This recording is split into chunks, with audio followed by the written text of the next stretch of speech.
আজ আমি করে দেখাবো অল্প মশলায় ভেটকি মাছের ঝোল।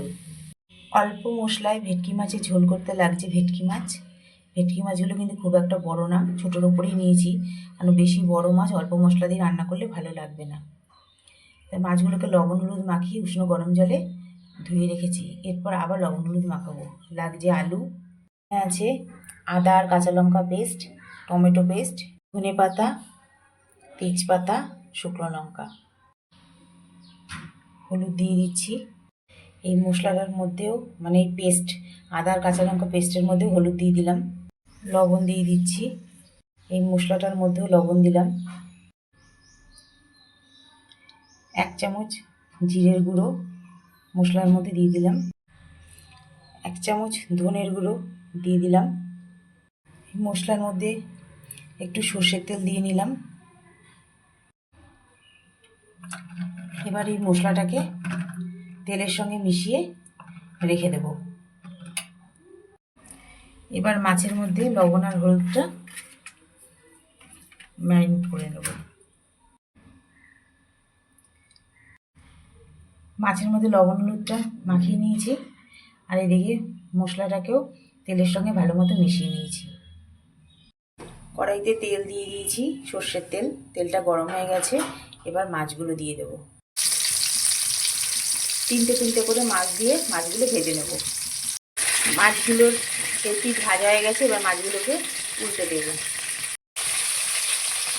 সব কটা মাছই উল্টে দিয়েছি। এবার মাছের এই পিঠটা ভাজা হয়ে গেলে মাছগুলো তুলে নেবো। এইভাবে বাকি মাছগুলো ভেজে নেব।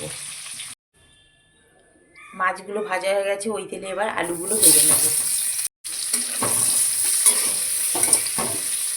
আলুগুলোকে একটু লাল লাল করে ভেজে নেব। আলু ভাজার ওই তেলের মধ্যেই, আর কিন্তু তেল দেবো না, যেহেতু ওই মশলার মধ্যে তেল দেওয়া আছে, একটা শুকনো লঙ্কা আর একটা তেজপাতা, দুটো তেজপাতা দিয়ে দিলাম। কালো জিরাও দিয়ে দিয়েছি।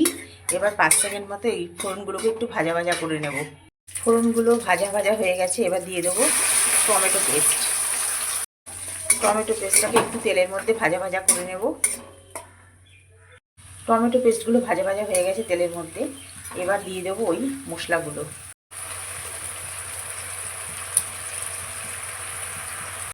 এবার ওই মশলা সমেত টমেটোটাকে আবার কষিয়ে নেব। আগে মশলার সাথে লবণ দেওয়া ছিল, তাই এবার লবণটা একটু বুঝে দিতে হবে। মশলাটা ভালো মতো কষে গেছে, এবার এর মধ্যে দিয়ে দেবো জল। জলটা এবার ফুটবে, তার সঙ্গে ভেজে রাখা আলুগুলো দিয়ে দেবো। আলুগুলো একটু ফুটে যাবে, সেদ্ধ হয়ে যাবে। এবার আলুর সঙ্গে ঝোলটাকে একটু ফুটতে দেব। ঝোলটা ফুটে যাওয়ার পর এর মধ্যে মাছগুলো দিয়ে দিয়েছি, আর দিয়ে দেবো গরম মশলা। গরম মশলাটা মিশিয়ে দেব। মাছের ঝোলটা ফুটে গেছে, এর মধ্যে দিয়ে দেবো ধনে পাতা। এবারে গ্যাস অফ করে 5 মিনিট রেখে দেবো। অল্প মশলায় ভেটকি মাছের ঝোল আমার রেডি। আমার এই রেসিপিটি যদি ভালো লেগে থাকে, তাহলে একটি লাইক, কমেন্ট, শেয়ার এবং আমার চ্যানেল মনের ইচ্ছেকে সাবস্ক্রাইব করার অনুরোধ রইল। আজকের মতো এই পর্যন্ত।